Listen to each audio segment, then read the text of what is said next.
Ito ay rated SPG. Striktong patnubay at gabay ng magulang ang kailangan. Maaaring may masiselang tema, lengguwahe, karahasan, sexual, horror o droga na hindi angkop sa mga bata. Nakalabas na nga ng bahay sina Harry at Lineth. Tuluyan na kaya silang makakalayo sa bahay ni Carlos? Matatagpuan na rin kaya ni na Annalyn ang kinaroroonan ni Harry? Gayong na kay Arman na ang cellphone nito. Abot kamay na pangarap. Hinataw ni Carlos si Harry ng kawali nung sinabi ni Harry na isusumbong siya sa mga pulis. Hindi tumupad sa usapan si Harry, pero ang sabi ni Carlos ay nagkamali ng pagkakaintindi si Harry. Sa paghampas ni Carlos ay nawala ng malay si Harry. Nabigla si Carlos. Nagsisisi siya. Humihingi siya ng tawad kay Harry pero hindi na siya naririnig pa ni Harry. Dinala ni Carlos si Harry sa kwarto kung saan nakakulong si Lineth. Natutulog na nakaupo si Lineth. Bigla siya nagising. Nakita niya na buhat ni Carlos si Harry. Nagalit si Lineth. Napakasama ni Carlos dahil kahit sarili niyang anak ay nagawa nitong saktan. Paulit-ulit na tinanong ni Lineth si Carlos kung ano ang ginawa niya kay Harry. Sabi ni Carlos, wala na siyang choice. Ang anak at asawa niya ay gusto na siyang isumbong sa pulis. Galit si Lineth sa sinabi nito. Alam na niyang hindi siya asawa ni Carlos. Ginawa lang siya nitong kabit. Sinumbatan ni Carlos si Lineth dahil ganun din naman ang ginawa ni RJ sa kanya.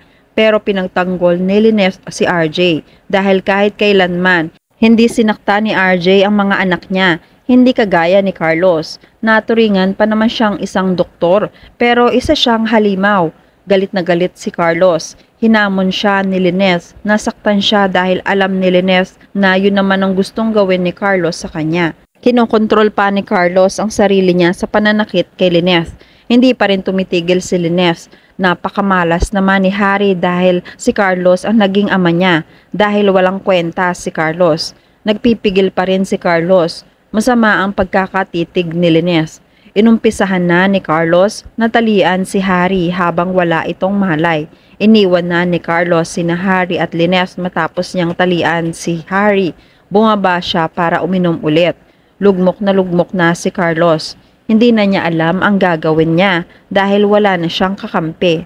Sa Apex naman nag-uusap sina Eric at Justin. Kinamusta ni Eric si Justin tungkol sa plano nila.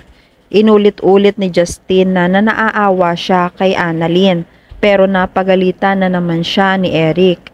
Pinaalala niya na hindi siya pwedeng maawa kay Annalyn. Nakokonsensya si Justin. Gusto niya pa ring tulungan si Annalyn. Maya-maya ay inabutan sila ni Zoe. Natatawa siyang may kaplastikan. Oh, hi! Dito pa talaga kayo nag-uusap mag-ama. Sumagot si Eric. Zoe, masama na ba ngayon na mag-usap ang mag-ama? Sabi ni Zoe. If I know, meron kayong hidden agenda. Malay ko ba kung may tinatago na naman kayong mga plano dyan? Nagalit si Eric. Zoe, wag mo kaming pag-isipan ng masama na parang wala kang ginawang masama. Nakangiwi lang si Zoe. Kinamusta naman ni Zoe ang pag-iimbestiga ni Justin tungkol sa paghahanap kina Carlos. Sumagot si Justin. Zoe, it's none of your business. Ano bang pakailam mo pa sa ginagawa ko? Sumagot si Zoe. Talaga ba? Huwag akong pakialaman o wala talaga silang mapapala sa'yo. Ilang araw nyo nang pinaghahanap ang kinaroroonan ni Doc Carlos pero hindi nyo pa rin alam kung nasaan siya? Tumutulong ka ba talaga para hanapin siya? Or niloloko mo lang kami na may private investigator kang kausap? Na-offend si Justin dahil alam niyang guilty siya. Sumagot siya kay Zoe. Will you shut up? Napapatawa si Zoe. See? Guilty ka. Masyado ka lang umiepal para magmukhang may concern ka. Pero ang totoo, puro ka plastikan lang pala.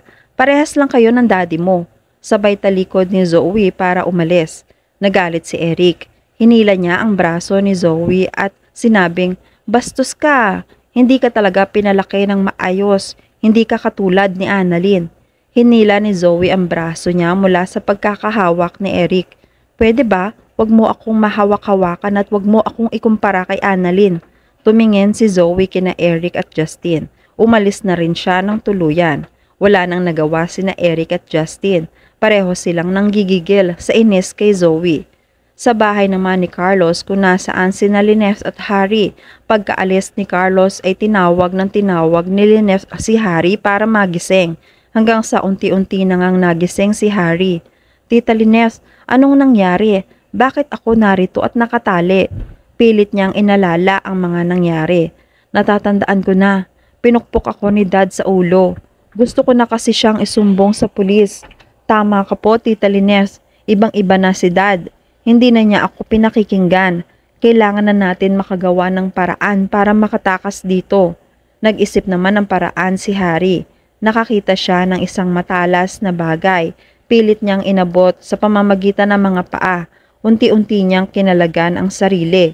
Nang mawala ang pagkakagapos niya ay si Linef naman ang sinunod niyang tanggalan ng tali. Hanggang sa makawala na nga. Bumaba sila ng hagdan.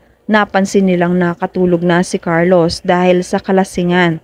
Dali-dali na silang lumabas ng bahay.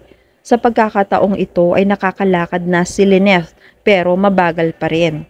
Maya-maya pa ay nagising na nga si Carlos. Inuna niyang tignan muna ang dalawa sa kwarto pero nabigo siya.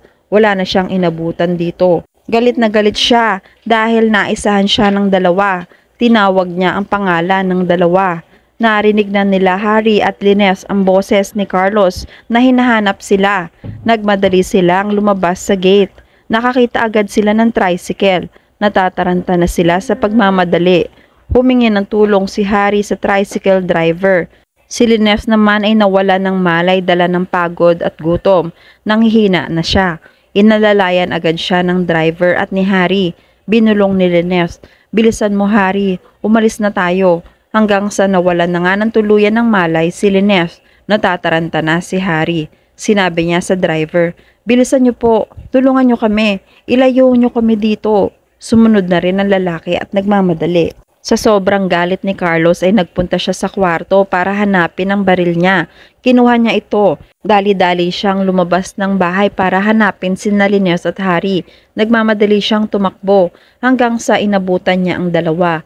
Nakita niyang sumakay ng tricycle si Linef at Harry. Bumalik siya sa bahay para kuhanin ang kotse.